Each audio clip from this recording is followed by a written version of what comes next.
Assalamualaikum warahmatullahi wabarakatuh. Kami dari kelompok 3 ingin mempresentasikan praktikum teknologi oleo pangan berbasis sawit yang judul modulnya ice cream. Yang terhormat dosen yaitu Bu Apsari Puspita dan Bu Eni Nurmalasari. Adapun kelompok kami yaitu Anissa Gita Putri Azetia, Della Kartika Sari, Emin Setiawan, Rizka, Zaki, dan Zainal. Baik, tujuan praktikum adapun tujuannya yaitu yang pertama verifikasi produk olahan susu, meningkatkan nilai ekonomi susu. Yang kedua, memahami proses pembuatan ice cream dan mengenal bahan-bahan dasar dalam pembuatan ice cream. Yang ketiga, melakukan pembuatan es krim sederhana. Baik, adapun tinjauan pustaka dari pembuatan es krim. Es krim merupakan produk makanan beku yang terbuat dari produk susu. Produk yang dikombinasikan dengan flavoring agen dan juga dengan tambahan sweetener. Berdasarkan komposisi dan jumlah lemak yang terkandung dalam es krim, dapat dibagi ke dalam 4 kategori, yaitu kategori ekonomi, kategori standar, kategori premium, dan super premium. Jumlah kandungan lemak dan formulasi pada pembuatan es krim memberikan pengaruh yang berbeda-beda, baik dari segi organoleptik, operan maupun juga terhadap waktu leleh dari produk yang dihasilkan. Dari segi organisasi, maka kehalusan tekstur es krim, aroma, serta kemudahan es krim meleleh dalam mulut akan menjadi parameternya.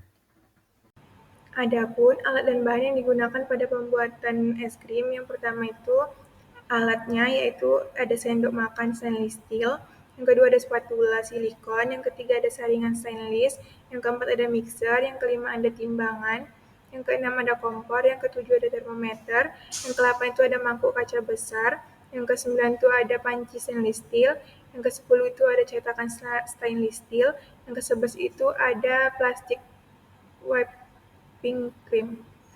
Dan yang bahan yang digunakan pada pembuatan es krim yaitu 500 gram susu UHT full cream, 4 butir kuning telur, 200 gram gula pasir, 200 gram whipped cream cair, tambahkan air dingin 200 ml, 2 bungkus vanila bubuk, 100 gram bubuk coklat dan Van Houten, es batu setengah mangkuk kaca atau stainless steel.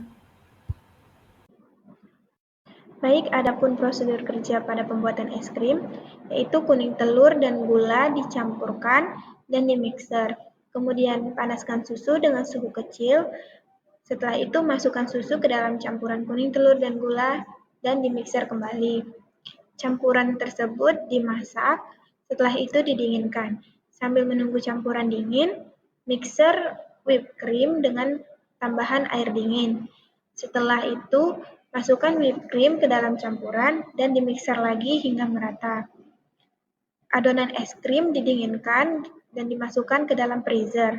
Setelah itu, es krim siap dihidangkan.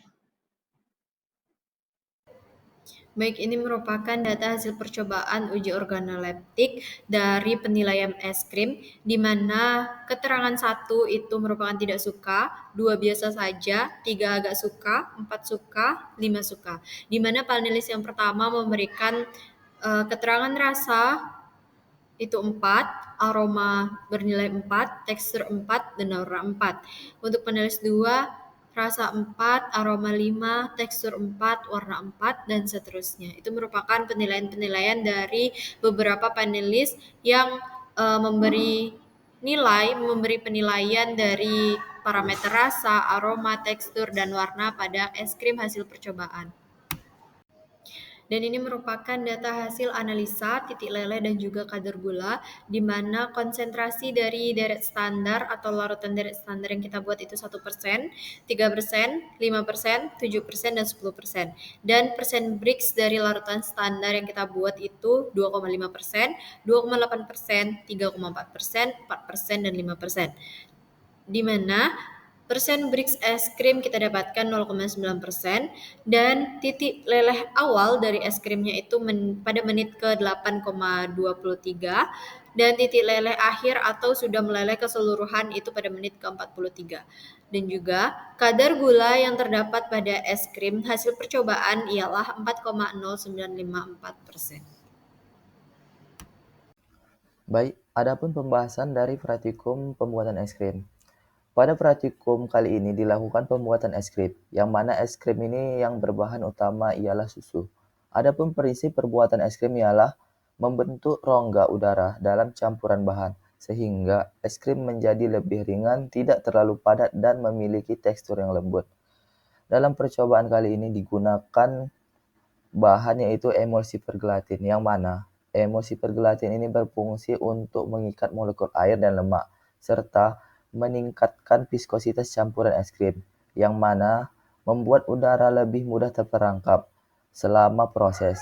Hal ini dapat menghasilkan es krim yang lembut dan halus, serta dapat mengikat air dan memperlambat pembentukan kristal es krim saat suhu naik, sehingga es krim lebih tahan lama atau tahan leleh. Adapun bahan yang kedua itu monogliserida, yang mana monogliserida ini berfungsi sebagai emulsi yang stabil. Senyawa ini memiliki bagian hidrofilik, yang mana hidrofilik ini sukar pada air dan hidrofobik untuk yang sukar minyak, sehingga efektif dalam mengemulsi minyak dan air. Monogliserida ini memperkuat lapisan film di sekitar lemak, menjaga stabilitas gelembung udara, dan mengurangi ukuran kristal. Namun, jika digunakan monogliserida terlalu banyak, maka es krim akan menjadi lebih cepat meleleh karena lemak terlalu terdispersi, sehingga lapisan pelindung menjadi kurang efektif.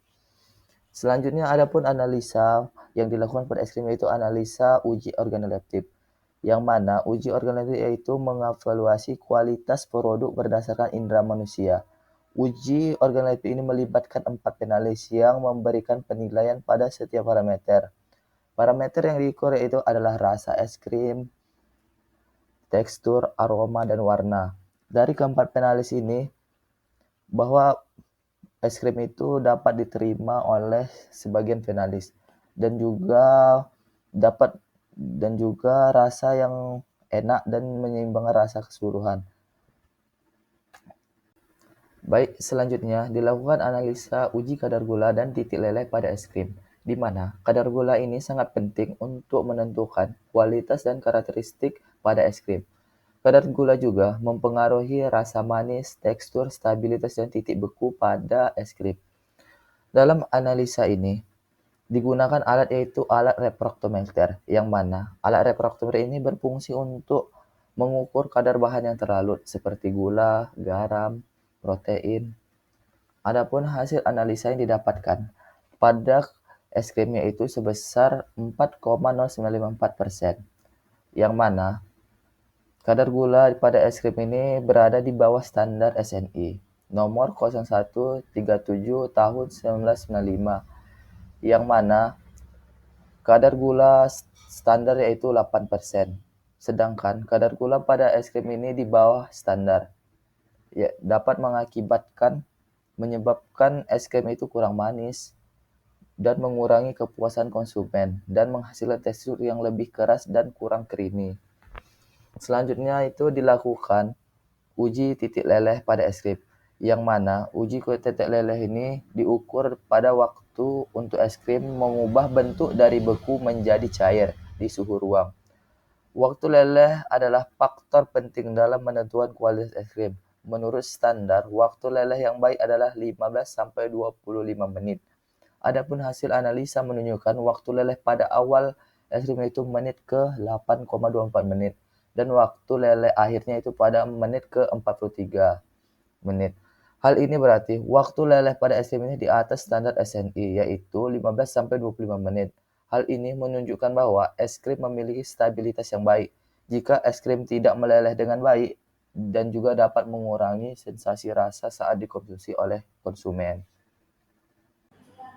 Dari praktikum yang sudah dilakukan, dapat disimpulkan sebagai berikut. Yang pertama, Pertama, pembuatan es krim adalah bentuk diverifikasi olahan susu yang meningkatkan nilai ekonomi susu dengan menciptakan produk bernilai tambah.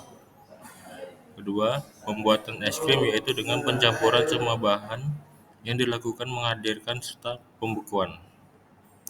Tiga, es krim yang dibuat dilakukan uji organoleptik dan hasil uji memperlihatkan rasa, aroma, tekstur, warna sangat diterima panelis. 4. Didapatkan dari uji kadar gula pada es krim didapatkan sebesar 4,0954%. 5. Didapatkan titik leleh awal es krim pada menit 8,24 dan titik leleh akhir pada menit ke-43, yang mana titik leleh ini di atas baku mutu standar SNI. Baik, ini adalah daftar pustaka yang digunakan untuk referensi dalam pembuatan laporan es krim. Berikut ini adalah lampiran gambar dari praktikum proses pembuatan es krim dan uji organoleptik dari beberapa panelis yang ditunjuk. Demikianlah presentasi dari kami. Apabila ada kekurangan dan kata-kata yang kurang berkenan mohon dimaafkan. Sekian, Assalamualaikum warahmatullahi wabarakatuh.